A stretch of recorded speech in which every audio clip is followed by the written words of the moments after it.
So yeah, this is episode 179, and we're tentatively calling it the Hellraiser Cenobite Roundtable. You know, which the original vision for this interview, right, was that we were going to be sitting around a table talking. Right. With the whole podcast crew, you know, and as many Cenobites as we could get to come talk to us. At one point, I think we were trying to get hold of this room at the Hyatt Regency, but then that kind of fell through. Yeah. So Simon, they didn't answer us until like right before the convention, so we had to kind of scramble to come up with something else. But luckily, Simon Bamford graciously let us do the interview in his hotel room. Yeah. And it was fun to do. It was a very busy day, wasn't it? I mean, yeah, right. Wow. Yeah, it did feel a little stressful until we got there, and then I think it felt just really fun. It was really cool, you know, and big thanks to Little Spark Films, because, you know, our little company got to do a video with professional production value. Yes. Joe Manco, Catalina Carita, Miglio, Jay, everybody, Katie, Irby, everybody who was there and helped us do this. It was really, really generous of your time, and it was great to work with you guys. And thank you so much for the help that you guys gave us in setting this thing up. And I don't know if we would have done as good a job as we ended up doing here, but that was really, really fun. First time I was on camera, a little nervous, had like a little bit of a false start at the beginning, and but everything kind of went smooth sailing. Yeah. Also because of the interviewees, right? They were great. They were great to be with. They were really putting us comfortable doing this. Yeah. I mean, in a way, their teasing was just kind of a way of saying, hey, you know, we're all friends. You don't have to be nervous around us, which I think really came through. They were great. They were all terrific to talk to, and they all had lots of stories. And if everybody's time permitted, we could have done that for 2 hours, you know. But everybody had places they needed to go, and it was just before the convention and stuff. So, but we got a good over an hour in. So I'm really happy with it. I remember we started around 3 o'clock. Was it? And then I remember we went all the way through to like 4:30. Yeah. But it was a humid, rainy day that conspired against our schedule. You know, I remember I slept for like 3 hours that night because we arrived late on Thursday, and then we went to our Airbnb, and there was a little problem with opening the door. Yeah. So there was a pin pad, and then there was a second lock, and the maid had been cleaning the house that day for us to be in it, and apparently she had left the secondary lock, you know. Right, yeah, so we sat on the stoop and waited for her to, this is like 3 a.m, we sat on the front steps and waited for her to come unlock the door for us. But she was nice, the house worked out great. It did. But and then we did like a 3 a.m. Walmart run to try to find some food for breakfast and stuff. Yeah. And that was interesting. We were just you and me talking. Rob, you were asleep by I went then. to bed. Yeah, I was asleep. And wandering down the halls of Walmart, and it was like, what are we looking for again? Yeah. And then the next day it was kind of rainy. We did this quick Costco trip with Joe Manco. And then we were just getting ready for the Barn of the Blood Llama commentary track, which you guys probably already listened to at this point. Yeah. And then we were just kind of rushing with lots of bags of material and equipment to the hotel. Yeah.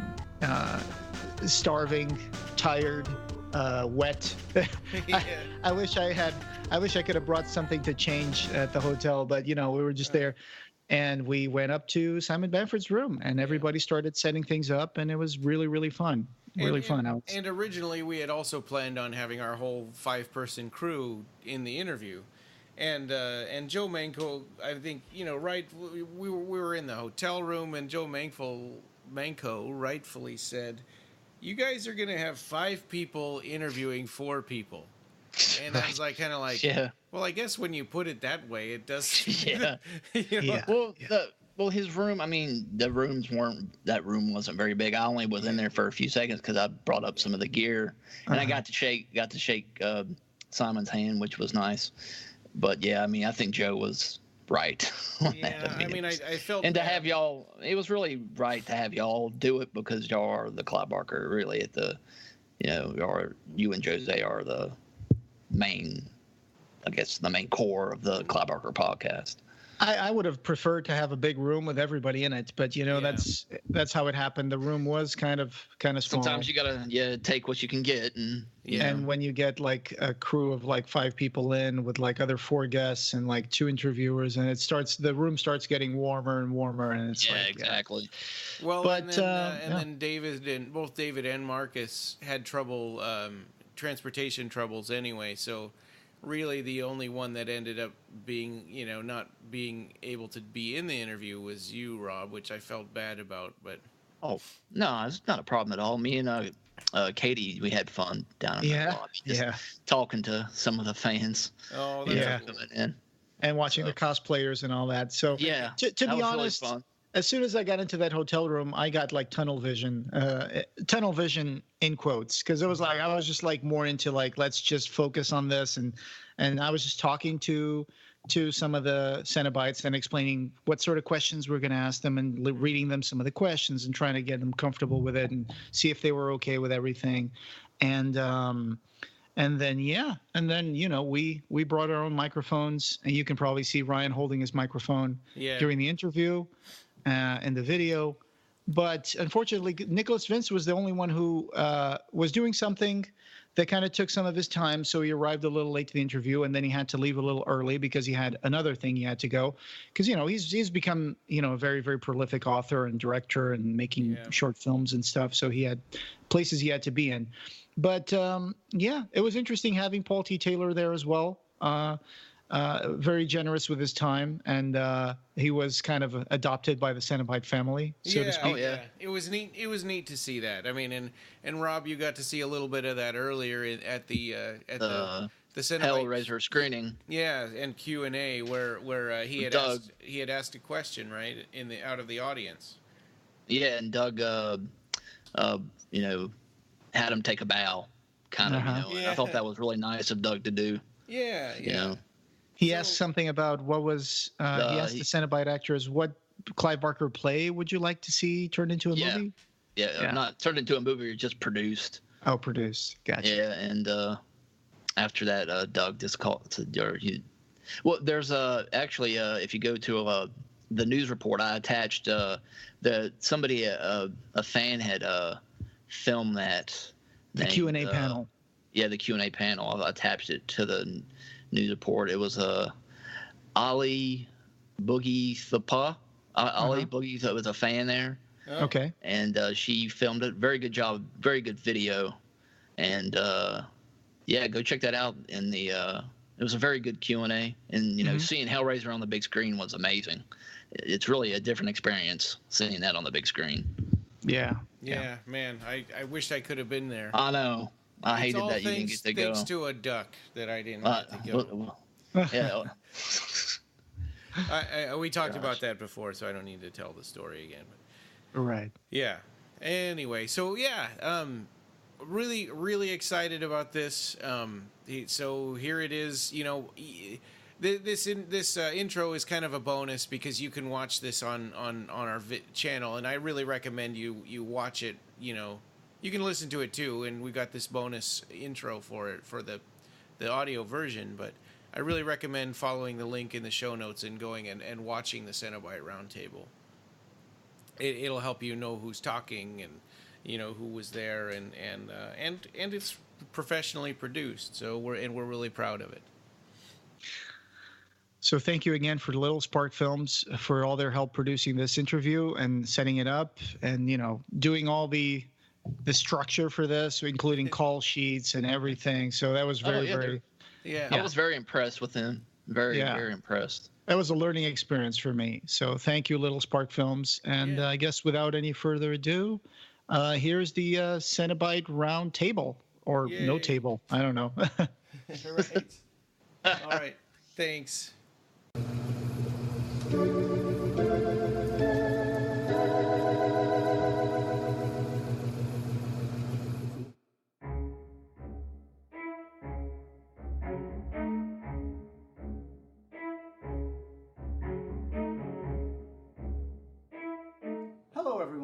Texas Frightener weekend at an undisclosed location, and we abducted 4 guests to talk to us and Little Spark Films about their experience torturing souls, writing entertaining stories, and shooting short films.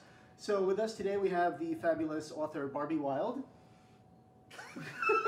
author and director Nicholas Vince. Hi. Actor Simon Bamford, who keeps a painting in his house that keeps getting old as he stays younger. Yeah, and you know this isn't an undisclosed location, it's actually my hotel room. And I've invited you all in. Welcome. It was undisclosed. It was. And someone who recently stepped into the shoes of a very striking hell priest for the latest installment of Hellraiser, Judgment, Paul T. Taylor. Yes. Hi. Well, thank you, Cenobite. So we've had a pleasure of talking to all of you before in the Barkercast, and this is a dream come true for myself to be able to do this sort of conversation with you guys today with Ryan Danhauser, my co-host. So I've been thoroughly entertained by your written work. I've been seduced by your characters on the screen, and I've been charmed by your generosity and candor. So thank you very much for being with us today. You're welcome. That's good. Yeah. Is that it? So we're finished? Yeah. So you had a big screening of Hellraiser that just was last night. Yes. Did you make it eventually? No, I had to give my ticket away because I was stuck in San Antonio waiting. A duck went into the engine of my plane. Oh no! And they spent a whole bunch of time scrubbing the duck out of the engine. Trying to find hoisin sauce. But they were very clever. They put the cucumber through. Yeah. They just kind of sliced it all up. So they're like, your new arrival time is 10:45. So yeah, unfortunately. Damn ducks. I know. Stupid animals. Didn't you said a duck was ruining Hellraiser at one point? That's right. Yeah, that's right. In the old duck ponds. Yeah. The duck I ponds. remember this story, somebody telling me this story. Yeah, we had duck ponds outside of Cricklewood Production Village and Hellraiser 1, and they just kind of get a serious scene done, and there'd be this, and then mysteriously one night they all disappeared from the duck pond. Oh no. Yeah. Sounds like Danny And duck DeVito rolls for lunch. from Batman Returns was outside of it. Yeah, the penguin. So yes, my duck's call sounded much more like Danny DeVito. So how was it like for you guys to get together for the screening? You guys did a panel, right? Yeah. We did. It was We fun. did a panel after being up 26 hours. Yeah. And Well, Doug was okay. He just had to come from Pittsburgh. Yeah. But we were all Well, kind of tired. Yeah, And Barbie and I had 2 glasses of wine and a martini. Yeah, we only had 1 glass of wine and a martini. And you were able to talk them into moving. You I had I 2 2 glasses of wine and wine. a martini and 26 hours without sleep. But it went surprisingly well. It did. But you did get them to move the Q&A to before the movie instead of after. Yeah. Yeah. I think it was just a Otherwise, matter it of- would have been insane. It's something called Yeah. self-preservation. Yeah. Yeah. And Yeah. I think by the time we would have gotten out, it would have been sort of like 6 in the morning, Ooh. and that's ugly Oh. for people like us. It was highly entertaining. I stayed for the movie. after the though. It was film, more like and then if we did a 1 Q&A, in the it would have been morning. about 12 Yeah. to 1. 1 in the morning. We were there at 1:15. Here time. Here, Yeah. yes. So 7 in the morning. oh, time. so what's Okay. yes. I thought you were there. At the Alamo Draft House, right? Yeah, I try not 10, to. and we But did. sometimes But if we just- watch the film first, Okay, we would okay, have we're all gone talking together. It's kind of like last night. Yeah. Yeah, absolutely. Yeah. Yeah. So Good now luck with that the editing. It's going to be hell edited. So now that Hellraiser celebrated its 30th anniversary Mhm. and had screenings not only at the British Film Institute but all over the world, it seems like for a former video nasty, it finally has been earned its place in the pantheon of British film, No, right? it's never officially a video nasty. No? Video nasty is a term that was introduced by the British press, Okay. and there was a list of videos which were video nasty. And Mary Whitehouse. The British press and Mary Whitehouse.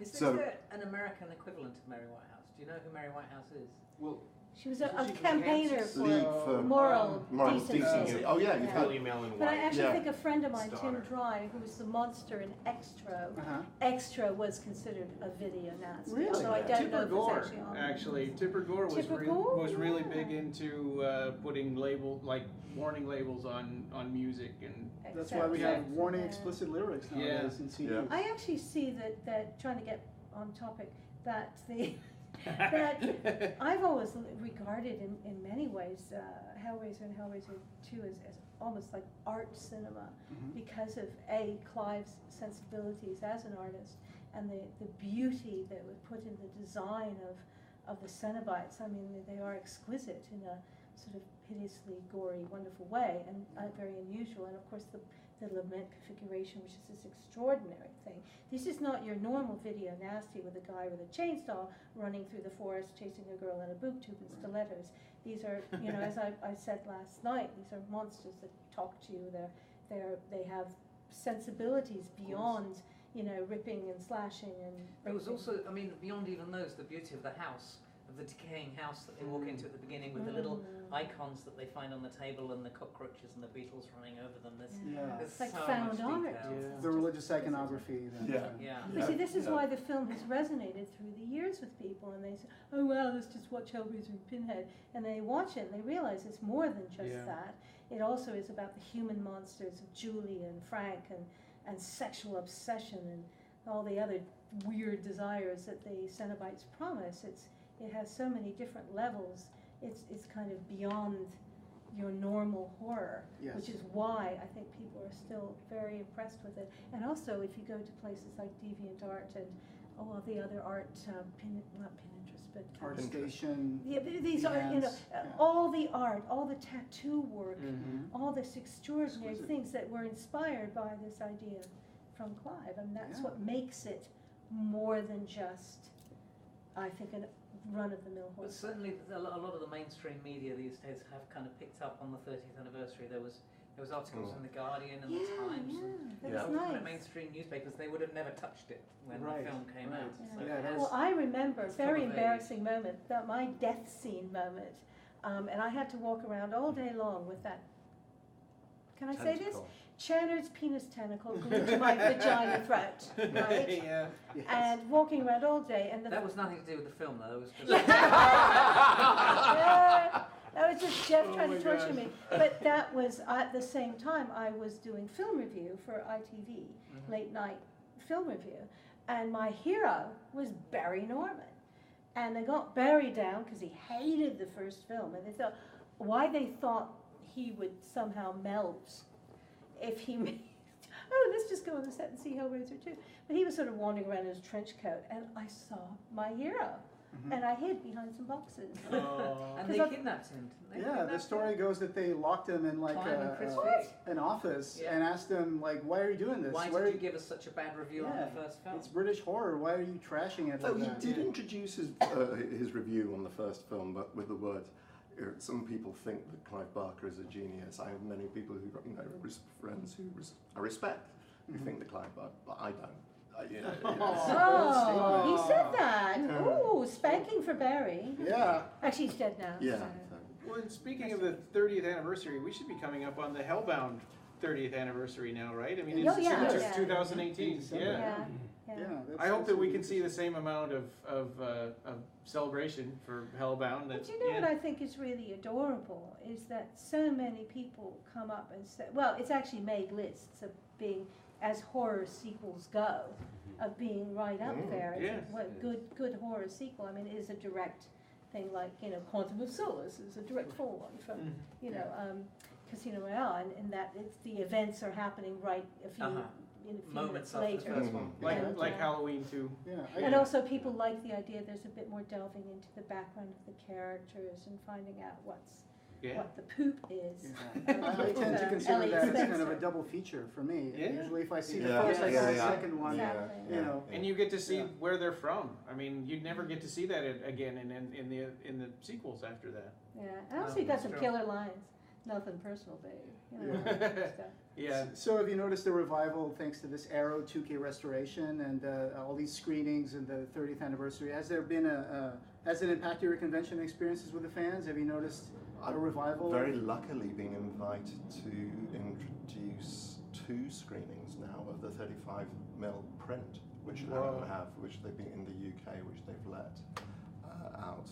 One in the Prince Charles Cinema last year, in the cinema which first screened Hellraiser, a couple of days before its major release. Was that the Prince Charles? The Prince Charles in Leicester Square. It always shows really dodgy films. 2 to 3 days to the day before, 30 years later. Not to be confused with Prince Albert. Yeah. And then recently down in Bournemouth. And talking of pleasure from pain. Yeah. Right. Yeah. So I think I think the fact that there is a whole thing now of screening 35mm prints of the classic films. Like 2001 now, the unrestored version that's been screened. Yeah. So the offer brought you all together with Ken Cranham, who you hadn't worked with since Hellbound. And Ollie. And Ollie Smith. And Ollie Smith. Absolutely. Skinless Frank. Yes. Yep. So how fun was that? I'm very happy that The Dark Ditties is going to keep moving forward with 2 extra chapters, Mrs. Wiltshire and Finders Keepers. How's it been working with Dead Mouse Productions? Because it seemed like they're really enthusiastic, talented people. Well, of course, they did the Leviathan documentary, and so we got to know all the guys there. And then they said, "Listen, can I send you scripts?" But all the other Cenobites are in it. I went, "Well, I've got to do it, But the script was great. I hadn't acted in 17 years, so I was beside myself. And but I thought, wow, dead on page 18. Got some good lines. And it doesn't spoil it actually, because it's sort of the way it's set up, 10 Little Indians kind of thing. But I thought, this is good. I can do this. It was a nice easing back into the profession. And but it's enormous amount of fun, and people are acting with panache and the it's a good word. Great word. But also the special effects are fabulous. And the set was amazing, and the writing is wonderful. It's won a screenplay award. Neil Morris. Neil Morris, Neil Morris. And so it's a fine start, and I think the ultimate aim is to have some kind of TV series. Yeah, that'd be wonderful. So they're just doing them and seeing if they can sell them, and the quality is, I've seen little bits of another one, and it's absolutely magnificent. And Simon got to have a little earpiece over his ear, but the Bluetooth thing, even though your phone didn't work. Yeah, still trying to get it to work. And you still keep it on. And I got to revise that character again for the second episode. Jonathan Brooke Davis came. It was it was set before the first one. Oh. So setting up the story of why he was really, there. He was just in it. Oh, okay. A lot of the characters kind of cross over and interlink from episode to episode. They're planning 6 episodes in all. Wow, wonderful. Huh. We finished number 2, which was Mrs. Wiltshire. Number 3, we're filming at the end of this month. Whoa. And each of the stories are completely different, but with crossover characters and actors and things. Number 4, hopefully Barbie and Nick will be back on, which is wonderful. Kind of race with the devil type story line. Only if I can drive. There you go. You heard of Mad Max? Now there's Bad Barbie. Bad Barbie. I was going to mention what happened in Nicholas Vince's character, but now I don't want to spoil it either. It was shocking. There was some interesting death scenes. Yeah. Oh my gosh. It was great fun. It's actually a question. I've done it because I've just done another one, and it's like I just get rather disturbed seeing myself dead. Oh, I bet. Yeah, and the way that you were killed. Yeah, but it's like the did a wonderful job. So you died in the film you just filmed? Yes, spoilers.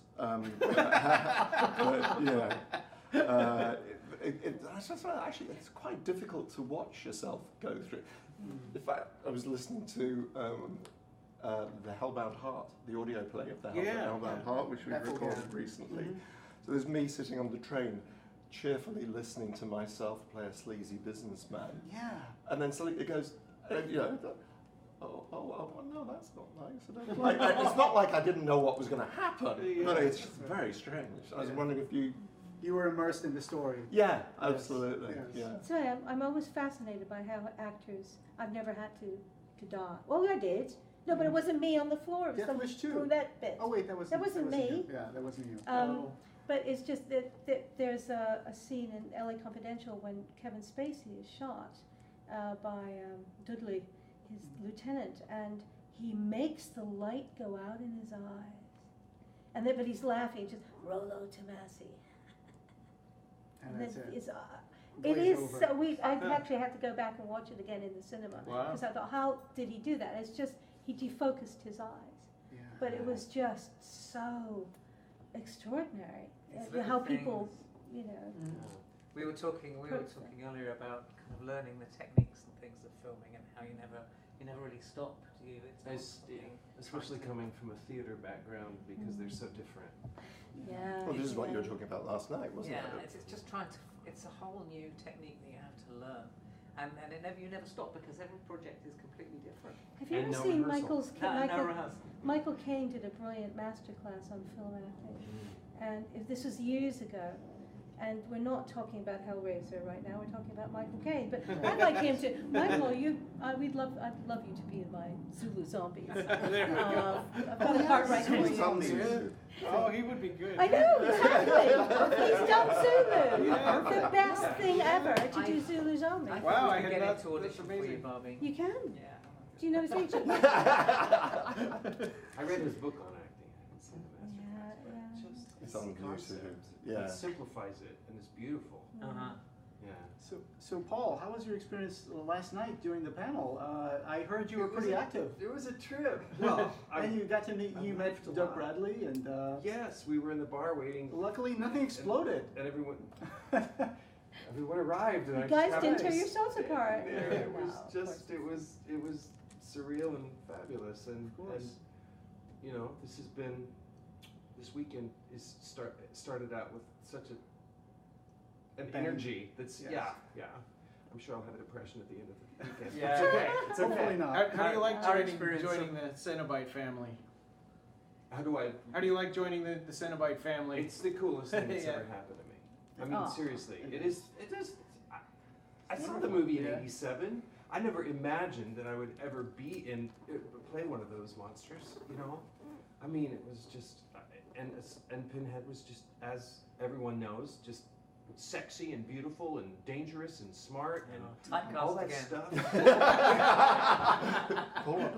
wasn't doing that for myself, but you know, I mean, never expected this to happen, and so it's so far it's been a wonderful trip, and getting to go to conventions is completely new to me, and I shot the movie over 2 years ago, so then I had to wait for 2 years for it to come out. Oh gosh. Yeah, so that was kind of agonizing. Yeah. And it's Dimension Films, which is Weinstein's, and so I don't know, you know, who knows what's up. Yeah. If it would have ever come out. I think if that somebody's hadn't just happened. bought the company now, but it might be just one of I those wouldn't be surprised. engulf and destroy type. I don't you know. know, I know that the franchise. Pretty Woman, Richard Gere in Pretty Woman, the thing that he did. They were looking for a lifeline from an investment group, but I think it failed. So now they were actually bankrupt, and I'm guessing someone's going to auction the library and stuff. So we don't know what's going to happen to Hellraiser. With Hellraiser being up in the air, what would be everybody's? I thought Disney bought you know, the whole thing. Would they get the rights back, or because they Buena Vista used to. It's complicated. The Hellraiser rights after the third one became a mess, and then around the fourth one there was Transatlantic Entertainment that owned it, and then they went under, and then they sold it to someone else. And I have to make a blog post about all that because I have a bunch of like links and articles about it. So, what were you going to ask? Oh, what would be what would everybody like to see in the future of Hellraiser? Because now it's kind of up in the air. We don't. Well, As in production companies? If Disney have got it, I'd love to see the Disney version. I think they did Disney Pixar, New Hellraiser, Disney film. Little Bambi. I'm looking Female Cenobite, Disney princess. Yes. Hellraiser the musical. Hellraiser the opera, I think, is the one that's really crying out to be. I remember Doug talking about this at least a couple of decades ago, and he always imagined it, you know, just it is an set opera. would be the box, and just, you know, start with that. The whole Julia all is the a different diva. layers. Yeah. You know. They did have the stage rights. There was a big production company in London that were going to put it on as a play rather than a musical version. Wow. And they had got as far as creating, they had a set design for it where it started with the puzzle box, kind of this vast puzzle box, rotating in the middle of the stage as the audience came in. Then as the play opened, the box opened into the house, and into the rooms, and each room was on hydraulics. Great that were going to idea. come out, so you could get the close-up. They come right out over the audience, so you could get the close-up of the saints. And they had like blood pipes built into the walls, so when she hit him over the head, they could really get the kind of the gush of the blood coming out of his skull. So they'd gone in, they'd spent a lot of money on it, but I think it was the same time Carrie was being put on at the National or the RSC. Right. They did a live version of Carrie? I don't remember that. It's a beautiful musical. I mean, it was rewritten from of the course, 70s, right? Yeah. Rewritten, and it's better now, but Carrie the musical. I think I have a songbook for that. I found it online once, the entire songbook for the Carrie musical. Give me that bucket of pig's blood. I got a splash. I had a casting notice a couple of days ago. They're doing Grinder, the opera. I actually saw. I saw a musical about Ernest Hemingway, and I joked and said, "Are they going to have a song going? Get that shotgun, stick it in my mouth, get it blow my head off, 'cause my muse is gone." And you know what? He had an ode to his shotgun song that wasn't far off from what I just said. I think it was actually one of the top terrible musicals. Some things shouldn't be a musical. Some things just they don't lose whatever they were. Exactly. It's not a trivial. I mean, I don't. It's an interesting art form, but I don't think it's necessarily a trivialization of a great author and his sad death. But I think this pretty much was a trivialization of a great author. I shouldn't say that actually, because I know the playwright, but he was just doing his job. But I think it's an interesting thought. It's just but again, we're sort of. Paul, what sort of feeling came inside you when you saw yourself for the first time in costume on a mirror, as the Hell Priest? Okay. Well, it's not just one thing. I mean, it's sort of a process. That's the thing. You're not just. It's not like they do your makeup and you're facing away from the mirror. Then they go ta-da, So plus having seen the first several movies, of course I know basically what I'm going to look like. So. But getting there, I mean, I don't see well, and I didn't have my contacts in, so I couldn't even really see the mirror, which probably was maybe a good thing. I'm not sure. But I didn't really get a chance to look at myself till I was alone in the trailer, waiting, in the costume with, we put the contacts in last, right before I went on, but it was, to use a word that's possibly overused, surreal. It was truly surreal because I was joining this pantheon of horror that was. I don't even think I know how much is behind it. I mean, hearing you guys talk, I don't even think I realize what is everything that's behind. First of all, Clive Barker's writing, all of it. But it was just such a trip. But the fact is, in 1987, when I saw Hellraiser, I fell in love with Pinhead. He became instantly my favorite horror icon. And because of everything I've already said to describe him. And it's so weird how the universe works. I mean, that's what came to me 30 years later, was that role. I mean, I love horror, and I always have, and I've always been sort of a bit like the Cenobites, and especially perhaps Pinhead, in that the suffering is someplace I go. Sometimes I put myself through it for strange, mentally ill reasons, but it's just sort of, and yet I love, the thing is, I've loved playing a monster since I was a kid. Halloween was the one time of the year when I could be scary, grotesque, and unrecognizable. And it was okay to do so. And it was okay to do so. People wouldn't look at you funny. Right. Yeah. And I I totally loved get it. Yeah. I loved it so much. I mean, I grew up in the middle of Kansas, so it was not, in a very conservative upbringing. So getting to do that, and then 30 years later becoming this monster was just, it's the coolest thing that's ever happened to me. So the first time I saw myself, it was just, what? And it was a different design, which I love that it was a different design. Sure. And, so sort of my Hell Priest, even though I had to play homage to the first to Dog, of course. But anyway. But I think you managed to turn it into your own character and Judgment. So I really enjoy the movie. Thank you. This whole Stygian Inquisition was a great concept by Gary Tunnicliffe. So I really enjoy that movie. It did have a lot to do with the script. Yeah. I mean, I went where Pinhead was, and then went, you know, so certainly no wisecracking. Yeah. Right. So Barbie, I was wondering because I know that unfortunately Chris Alexander has suffered a little loss in the family, but I was wondering what's the status on Blue Eyes, the project that was announced some time ago. Well, he's actually what's happened. The reason why there's been a bit of delay. He's had some films he's had to produce under contract, and he's working, I believe, on the last one, which is Space Vampire, with the lovely Allie Chappell, who's also going to be our Blue Eyes. And so the casting is that Nivek Ogre is playing Geezer, and there may be one other cast announcement, but I'm not quite sure, so I just want to make sure it's going to happen before we announce it. But that's the only reason. Hey, it's independent film, and also getting the finance together so we can do the special effects, which are probably a bit more than what he normally does, because he did have female werewolf, of course, but you know, it's vampires. It's gets, you know.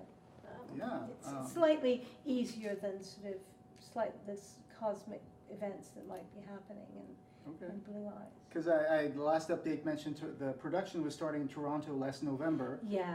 So there has been delays, and also because of personal circumstances. Right. And so you've written this story. What can you tell us about it? Because Chris Alexander described it as if Clive Barker made Life Force by the way of necromantic. It's really fascinating. It's got a good science fiction undercurrent to it, but it's really a slice of a larger story. It was called Beauty and the Scowl, and it was a crime story, and I was going to turn it into a novel about a serial killer who killed it. But basically it's about this homeless guy, and it's sort of quite rich, his background and stuff, and he's got this shopping trolley or cart, and he goes into this alleyway, and he sees this blanket, and he goes, whoa, that's really cool, a blanket, you know, and he's tugging it out, it's wrapped around the body, and he unwraps it. It's this beautiful girl, fresh, just smells a little bit like hamburger that's been wrapped in cellophane for too long. And he's like going, well, she's not going to mind.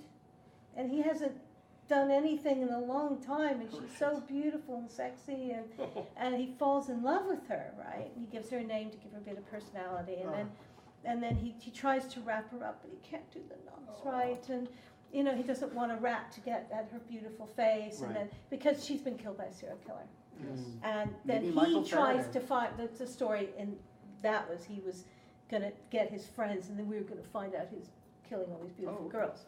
But then I had to come up with a short horror story, and I thought I was really down to the wire with the deadline, and I thought, well, maybe I could use like a bit of Geezer and turn it into something weird. And with most of my stories, I just start writing, and you know, I just follow my instincts. And what happened when he found the body in the forest instead, because it was for an anthology called Green and Pleasant Land. And it was kind of, it just took this really weird, horrific turn. And so it, I suppose, you know, the atmosphere of the Scarlett Johansson film Under the Skin, it's very uneasy, the feeling, and this beautiful woman driving around doing all this stuff, and who is she, what is she? And I think that what I like to do is have strong female elements in a lot of my stories. And that's why, even though she's dead, she's still vibrant and doing stuff, but maybe she's not dead, and I don't really want to say anymore. But that's where the supernatural gets in the story. Yeah, and because Chris has always been a huge supporter of my work, he said, I really want to make a movie of this story. I sent it to him because I knew he would love it. It's part of his sensibilities. And he came up with a script and his ideas that he's put in, so we're collaborating on the script. And it's like a mind meld, to use a Star Trek thing, of people who sort of like the same kind of horror. Yeah. And it's going to have some shocking elements in it. I'm sure. But also it's a story about a man who's just, you know, he's an alcoholic and he's just hit rock bottom, and is there any way he can ever come up? And I love the character of Geezer. As a friend of mine said so eloquently when I sent her the original story, poor Geezer, looking for love in all the wrong places. You know? So that's where it is. And as soon as he's finished these certain projects and obviously, you know, arranged the personal circumstances that he's dealing with at the moment will be. I'm sure. I'm looking forward to production that. phase of that. And speaking of movies, Nicholas, you directed your first short, The Night Whispered. Available on Real House. Available on Real House, yes. I saw all the extras and all the stuff. I love dogs. And so it's about three friends that missed the last tram home and walked through a dark country park. And uninvited, a sinister gentleman and his dog join them. As they walk, one hears a whisper, turns, and vanishes.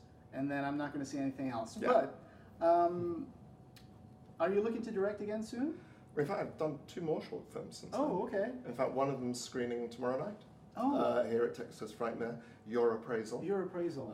Yeah, that's my second short film, and then I've got a third one that's going to be part of a horror anthology called For We Are Many, which is a demon one, and we're just waiting. We just need to redo some stuff. It's like all these things, you know, they're like, yeah, that's great. Oh, got feedback. Okay, we're going to rethink. Okay, we'll redo that. Okay, we'll do something slightly different. So yeah, I've done some other stuff as well. So I really enjoy doing it. It's very. I was reading the program for Texas Frightmare. I've got a quotation from Matthew Lillard. He says, you know, whenever I direct, I do it with energy because I love energy. And I thought, yeah, it's very true. If you're trying to encourage people to do. I think the big joke on not so much The Night Whispered, which has been done very well, but on Your Appraisal is the fact that when we were filming it, I'd be sitting there going, and Paddy, who was my, Paddy Murphy, who was my first AD, just looked and said, Nick, you wrote this. I said, I know, but it's my mate Dawson there, and it's like, you know, it's different when it's there in front, and you've got it in your head. Who's also in The Night Whispered, right? Oh, he's also, yes, Dawson, who's also, he's great, mate of mine, so I use him as much as possible and just torture him fairly frequently. And you've been very prolific. I mean, you're currently part of 3 shorts in post-production, right? You're playing Brian in Heckle. You are Jonas in Book of Monsters. Feature. And you're Ronald Goodman in Fuck You Immortality. Can you tell us a little bit about this? The feature films, not short films. They're all, they're cameo. I've got cameo roles. I've just been doing one days here and there. Book of Monsters is brilliant. I haven't seen any of it, but the script is wonderful. This is where they did a Kickstarter campaign, and if you contributed to the Kickstarter, then you got to choose monsters and deaths and pivotal plot moments in it and so on. And I thought, okay, so you've got a script, you're just going to drop it, you know, it's like, it'll just, and then the whole thing, you know the whole story. I said, no, actually, it is like make your own adventure depending on how the votes went. Then it changed the film, it changed the script. So everybody and I spent a fabulous day working with those guys. And then I spent a day in Italy filming Fuck You Immortality. It was brilliant. Talk about chewing the scenery. That character was superb, it was great. And it was just, again, fascinating to work with an Italian crew, because they don't say roll, camera rolling sound, is that motore, azione. And trying to, that's what I've got to do that. And so on. So yeah, I've been very lucky. And then Heckle, that's what I was filming literally just before I came out. And again, it's a really interesting script. I've just been very lucky recently that I've got these parts have just come my way. And you're also going to be in another chapter of Dark Ditties, right? I am going to be in. I don't know what it's called yet. Simon knows more about it than I do. I don't know the title of number 4. So. Yeah, well, I think it's probably still. We haven't been asked yet. Oh, yeah, I haven't anyway. So I'm sure you will. But hopefully they will. But. And I particularly enjoy the extras in The Night Whispered, where you went through all this effort to explain how movies are made and how, you know, what sort of software you used to write the script. Thank you. And how to do the previous visualizations and how to set all those interesting shots. Well, yeah, because I think I really wanted to, you know, I love DVD extras. It's a great way of learning how to make movies. You know, that's what I really like about them. That's where I learned a lot about the techniques and just watching all these, you know, big budget feature films. And I thought actually it'd be really nice just to do something for a short film. Just say, you know, this is what I went through. This is the whole thing from beginning to end. Getting shots and how things change. Even on a 6-page short film, you have ideas and then it just doesn't come right. You can't get the location, you can't get the cast, etc. And then they move a light post and or whatever it is, yeah, absolutely. And again, it's those happy accidents, and it's Roger Corman style filmmaking, basically. Roger Corman famously said that he didn't go to film school. You can watch his film school. He just went out and made movies, and I think that was my reason for doing it, basically. Which I thought, I've been talking to all these people on my YouTube show, all these wonderful independent filmmakers, and I thought, I should really have a go. But yeah, the DVD extra was good fun. Yeah. So I have a question for both Nicholas and Simon, is that you, when you were in school together, you did a play called Spring Awakening, right? Can you tell us a little bit about that? Let's clarify, this is drama school. It's not school. We're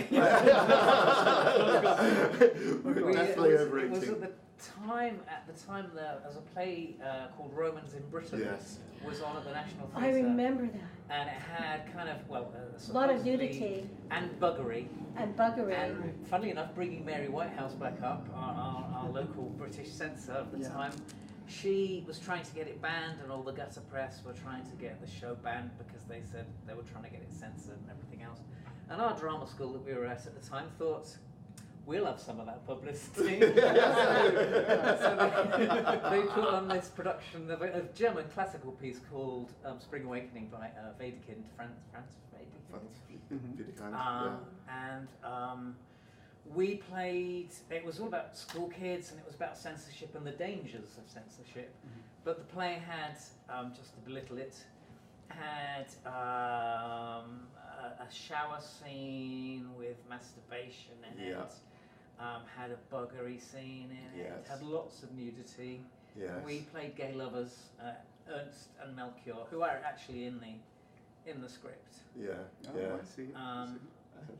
It's a wonderful piece. It's a wonderful play, but they kind of took it to the extreme. It was like, I guess there were plays like that, like Equus. That's another one they used to do. Yeah, well, Equus is like, he just happens to be naked. This was sex. This was rape. This was just, If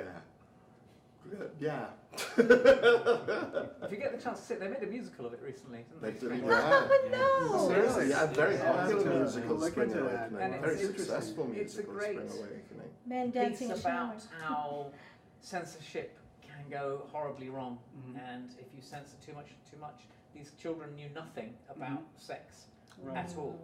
And So because they knew nothing going about the sex, wrong way about they started experimenting because nobody would talk to them about it because everybody was so conservative, and ended up one of them getting pregnant and then was being stigmatized by the parents.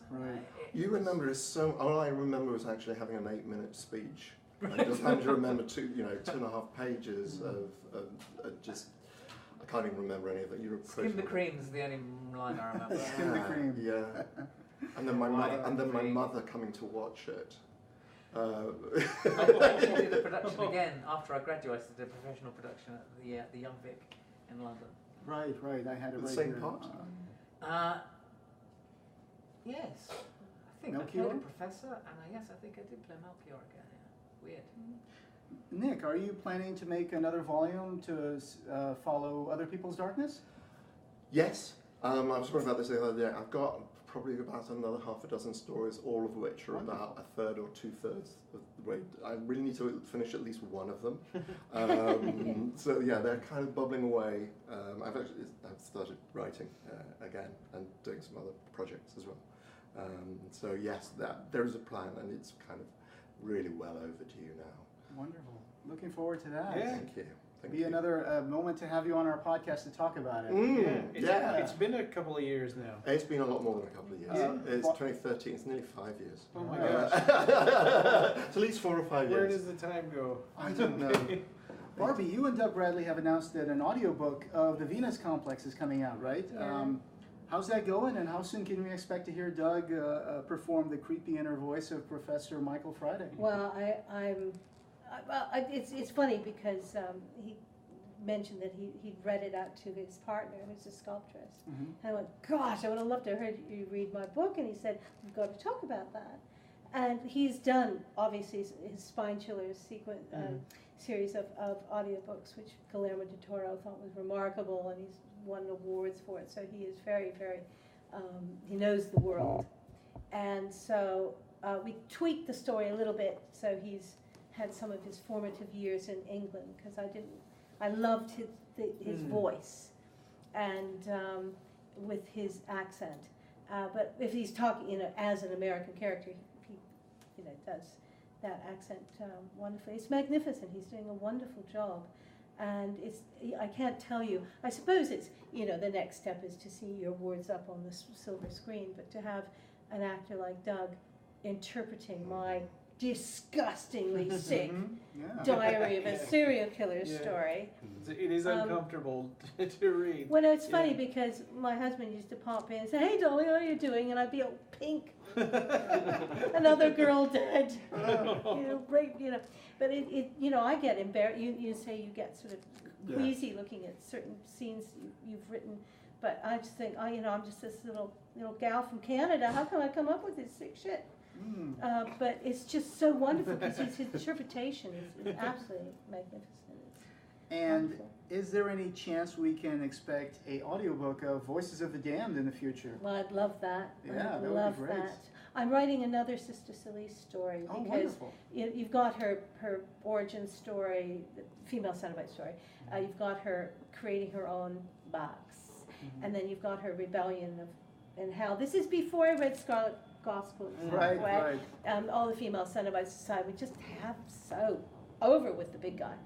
And they Over it. and there's this, but it all goes hideously wrong. But this is her repopulating hell with her own infernal spawn. Oh, I see. After the last After story and we hell read. is dead and gone, and Right. she's the only one Wow. left, and then she starts giving birth to, and they coming through her eyelids and her eye ducts, and Hellspawn. Hellspawn. And so there's that story, and then I'm also writing a ghost story, more like a real life thing, not particularly horror genre, but it is real life horror. A short And, story? It could be a novel. And finally, I gotta finish Zulu Zombies, the script. Yes. And get Michael Caine to do the audiobook. Michael is the parts there, darling, for you. And also, I think there may be a possibility that my other short horror story, Polyp, which is possibly one of the most I keep saying the word disgusting, but it is, but it may be a graphic novel. But it's such a wonderful, gosh. dark humorous story. Yeah. It is wonderful. Yeah, unfortunately, there's a lot to Polyp. It is to colonoscopies as Jaws was to swimming in the ocean. Can I use that? That's just a great thing. But by the way, Zulu Zombies is just this guy who was at Rorke's Drift, like the movie, and he's haunted by zombies, and then all of a sudden it's modern day, the UK, and there are all these people who are just possessed by the spirits of Zulu zombies. Yeah. Swimming in the ocean is something that actually people do pleasurably, though. Going for a colonoscopy It's is not a pleasure. Hey, it depends on, what you're into. Hey kids, let's go for our colonoscopies. The drugs are good. Yeah, that's true. That's That's good. the That's the movie. 6 teenagers going for a colonoscopy party. I remember in the 80s, sorry, completely off topic, they used to have enema parties. Oh, really? Ew. It's kind of a You cleanse have thing? very strange Why? friends. I know me. As part of the cleanse therapy thing? Oh yeah, let's Oh my do a gosh. colonic They were shit, irrigation. no, they were shit. Anyway, anything else that I can shamelessly plug? I think that's it, really. Actually, I forgot one Okay. because Hellraiser Anthology Volume 2 has got Yes. the origin story of the Chatterer. Yeah, it does, with Jim and Seth and Mr. Sylvanus. Sylvanus. Yeah. And that kind of reminded me a little bit of Spring Awakening, in a Yes. way. Yes. Yeah. oddly Thank you. enough. That was the follow-up I was going to do. Oh, yes. thank you. There you go. I have that right That's in what my I was backpack bringing. for you to sign. Ah, cool. Yes. A couple of, So that's a fantastic story about the origins of Chatterer. You had written the previous one called Look See that came out in Fear, and how it's like what was like revisiting the story? What made you want to revisit the story? I was asked. Well, actually, no. Yeah, somebody suggested I might like to do it, and I thought actually having look-see was done as a joke, and actually an angry response to discovering I was going to be a little boy after I died and held up. But then over the years, literally, it kind of like more and more fascinating, particularly as people ask. It's like it's the fascinating idea of how did a little boy end up in hell and grow up in hell. That's the thing. There's this idea that a kid grew up in hell, and how does somebody that young looking end up in hell? I remember the response from the editor. He said, "Nick, I love this. Actually, found it really difficult to read." It was. Yeah. So I thought, oh, good. But it made more sense. It made more sense just because of what you said, and it's a more. There's a little bit more interesting. It's a more dramatic version than being a comedian. A comedian that ends up becoming his namesake, the Chatterer, because that was his nickname in movies, right? And then at the end, he gives a warning to Clive Barker. We're coming. We don't like what you did with us. Funnily enough, I did a limited edition of those, which I'm going to be putting up on the web shop in about a week's time. I still got some of the limited edition. It'd be interesting to look at Look-See again. And there's a copy of there's a short story, Beast and Beauty, which is in the first volume, What Monsters Do, as well. But that's, again, it's the original story. That was inspired by John Bolton. I've been inspired by John Bolton. That's one of the things I've always loved about in writing stories, is taking images but finding stories and then adding a narration, taking a moment and then trying to work out how did that, what happened up to that moment, and then as a result of that moment.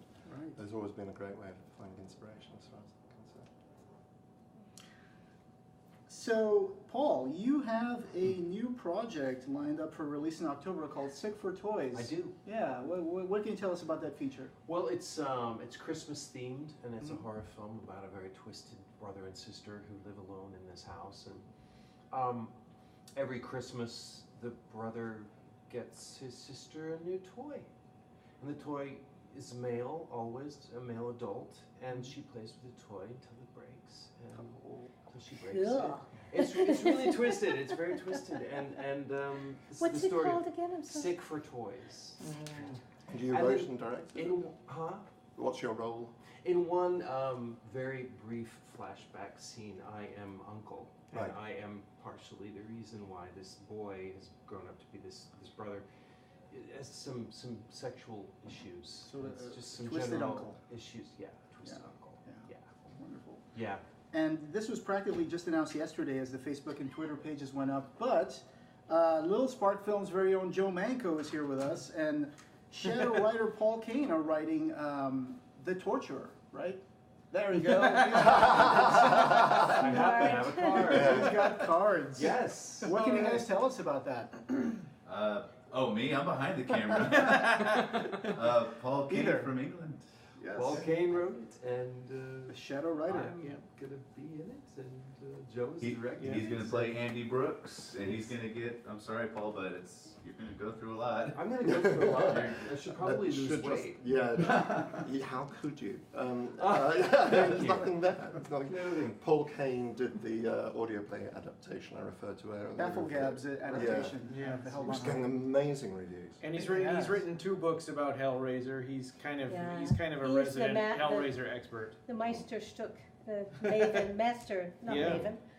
I'm a Maven. Try to be a Maven. The expert, the Hellraiser expert. So. Yes. Is there any more questions you'd like to ask? I have some questions for Simon, and that will be it. Yes. If I sneak away, you can take that camera off. I do have to get ready for the scene. Sounds good. It was really great to have you here with us, Nico. Okay. Yeah, thank you. Thank you very much indeed, and guys. Bertie is a great actress. Bertie, actor. Bertie, this is my dog. He steals every scene and every heart he's in. Yeah. Thanks. I shall see you all later on, guys. Thank you. See you all later. Thank you. So Simon, you have a few movies that you've done recently, and one of them is still in kind of production. Well, there was, funnily enough, Paul Kane again. I did Confidence for Paul Kane, where I shaved my head and had a bright yellow goatee, which was quite an experience. They've used that for the Frightmare Weekend poster. They did use it, right? yeah. And people were confused. Yeah, people were like, "Who is that?" Right. It looks. You look so different. Yeah. It was a really interesting job because I was playing a therapist who works with a group of people to build up their confidence. Hence the name of the film. And he kind of really goes at this one guy who's taking the course, and the guy starts having flashbacks, and he has a flashback to his. That's right. That's kind of a flashback. I'm having one now. He has a flashback to his father, and his father was kind of slightly abusive to his mother. And then he has another flashback to his school days, and he had a very abusive teacher. And I played not only the therapist, but also the father and also the teacher. So we started me with a full head of hair and a great big full beard, and I can't remember which one we shot first. I think we played the father. We shot all of those scenes. And then we cut down the beard to. Oh no! We started that with the teacher, slicked back hair. Filmed all of that in a full beard. Then we cut off half the moustache, so it was just a goatee, but kept the hair really big to play the father and the abusive scenes. And then we shaved my head completely once we finished all of those scenes, and dyed the goatee yellow for the others. Wow. It was great. That's a great script from Paul Kane, and like a lot of the scripts I seem to be getting at the moment, it was tons and tons and tons and tons and tons of dialogue, just endless speeches, huge speeches. And I always thought with film that was more about what you see and the actions, but everything I seem to get at the moment is about just vast amounts of dialogue. So we did that one, and then I had another one with vast amounts of dialogue, which was the documentary for Fright Night, where you play Peter Vinceand. Peter Vinceand, right? And you're in a few fake trailers like Werewolf of Moldavia and I'll Rip Your Jugular. We had a great fun. They thought they were looking for something they thought looked a little bit like Roddy McDowall, and they said that they thought I did, and they had Roddy McDowall's live cast. So, so they created this prosthetic for me to make me look more like him, and I studied him for a while. But again, it was endless speeches of the most difficult kind, because it was all people who were in the cast, facts, figures, dates, the name of the kind of third assistant's brother's aunt, and the dates that she lived, and what she did on the film, and trying to make it entertaining. So that was kind of interesting, and because of that, they asked me to do the offer. Well, they wanted us all to do the offer, and then they offered me a very lovely part in part 2, which again is very much like an Alan Bennett monologue, and then this character just talks to camera an awful lot, and then kind of talks about her life. The next episodes are Mrs. Wiltshire and Finders Keepers, right? Finders Keepers is the one I'm growing the moustache for at the moment. We're filming that in a couple of weeks. I was privileged enough to see some excerpts of Mrs. Wiltshire. And I have to say that it's a fantastic tour de force, right? Simon Bamford is without any spoilers. It's just really a magnificent performance. But thank you very much. I'll give you the money later. And Rob's not here, but he wanted to ask you a couple of things. I mentioned before the interview that he's been listening to shock music, like Dynamo Beat and all that. Okay. So because I forgot to bring my postcards, so somebody was so. Okay. It helps some of the directors. He wants to know how was it to work with the director of that Ultravox music video? Oh, Russell Mackay. Yes. Because he did Highlander. He went on to do Highlander, which is very groovy. But just to go back, this is what I look like back in the day. Back in the, don't know if you can get. That's oh, there it is. Avant-garde. I don't know which camera I'm going for, but I had blue hair. And but at that time, so what was the question was, what was it like working with director Russell Mackay? Well, it was for a single called Passing Strangers. It was by Ultravox. It was the song they had out before Vienna, which got to number 2. I think Passing Strangers got to number 12 or something. And we just had to spend, this guy called Sean Crawford and I spent all day running through Beckton Gas Works, where, funnily enough, they shot Full Metal Jacket. I think about a year later. It was where the Tet Offensive was being filmed. And it was just this, we sort of wake up as robots and then we just run. Right. And Mitch Ure is in the background going, passing strangers, we're just running. Yeah. And then we get sucked into the ground and we don't get sucked into the ground. What happened? We were running away from a train explodes. You fall into a crater or something. No, Yeah. we got sucked in, and because we were sort of standing there, we had to come out. It was a reverse shot. Yeah. My legs had gone to sleep, and so I was like going, because I'm actually laughing because I'm falling over because my legs were asleep. And then we pop out and we're running like fuck, basically, and Yeah. the tree explodes. And the guy who rigged the tree, Russell, was not happy that the tree exploded with enough fury and force. And so the guy came and said, listen, when you hear that click, don't listen for Russell. When you hear a click, just run like fuck. And I said, what if we don't? He said, you don't want to ask that. You don't even want to think that. Right. And when I saw the footage, It was one of those fucking Ada moments. Yeah. What was he thinking? Yeah, but they don't care, the directors. Oh, I got my pretty flush. But no, it was, sorry, I'm really jet lagged. That was probably a bit weird what I just did there. But no, it was great. He's a lovely man. He was really sweet. He was a friend of a friend. Peter Lilly, who was also in Shock very briefly. She's a very talented mime artist. She was in the Buggles Video Killed the Radio Star. She's the girl in the tomb. Oh, wow. And she kills the geezer in Vienna. She's, oh, you mean nothing to me. She's the beautiful blonde killing the guy in things. So she was saying, oh, they're all Australian. You gotta get down, watch Barbie and Sean do the robot, So he loved it. He said, listen, I'd really love you to be in the movie. Yeah. I mean, in the video. So that was that. But we did all sorts of crazy things in the 80s. We supported Gary Newman, Adam and the Ants, Archie Fox. So And his it was last a bright and question- shining era. Yeah, his last question was who was responsible for making your outfits? Oh, Jane Kahn and Patty Bell. Oh. Kahn and Bell, Kahn. They were from Birmingham. Okay. And I should stop trying to do the accent. They did a lot of stuff for Duran Duran. They knew all of the Duran Duran guys. Right. But they had a little stall in Great Gear Market, it was something like Kings Road Market. We walked in and went, oh, it's beautiful clothing. We must wear them. You must dress us for it. And that's what they did. Wonderful. And it's all. I still have one dress. You in do? theirs. Oh, yeah. awesome. Perfect. But because the nature of it, the brilliant designs, but the materials weren't silk or anything like that. It was all lycra. It was the 80s. So. Well, thank you very much, everybody, for being here with us and being so generous with your time. Well, thank you for chatting. We had a lovely time. It's a wonderful pleasure to have you here. Ryan. So I hope to see you again at the convention floor soon. Okay. Cool, and I love your t-shirts, your Clive Barker. Oh, Texas gosh, I love Ranger. that. That's right. So cool. Look at that. We just got these about an hour ago. Oh, And thank you to Little Spark Films for doing this. Yes. For us. Yeah. thank you guys. Thank you so You much. guys rule.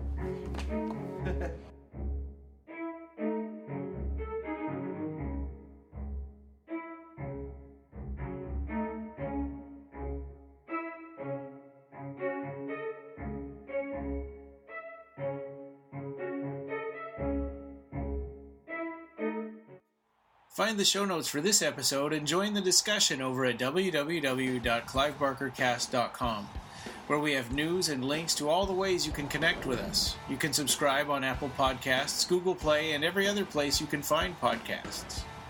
The Clive Barker Podcast is an independent editorial podcast and news blog that is not affiliated with or under contract by Seraphim Inc. This is a labor of love by the fans for the fans. Thanks for listening.